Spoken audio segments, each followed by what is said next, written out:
Возењето спортски автомобили на граница на можностите е задоволство кое носи огромен ризик по безбедноста.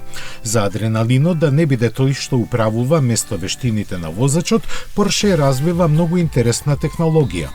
Идејата е патот прво да се помине со пристојна брзина снимајќи го со мобилен телефон, а потоа снимката се пренесува на симулатор.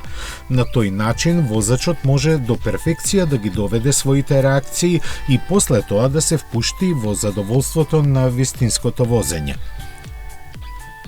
Апликацијата за ова ја има развиено една млада швајцарска компанија и таа со помош на вештачката интелигенција ја обработува снимката со околината во тридимензионален приказ. Првите сознанија се ветувачки, посебно што инженерите на Порше сакаат некако да ги вметнат и податоците од системот за контрола на шасијата на возилото. Сепак, за да се доведе до ниво на практична употреба за секого, треба да поминат години детален развој.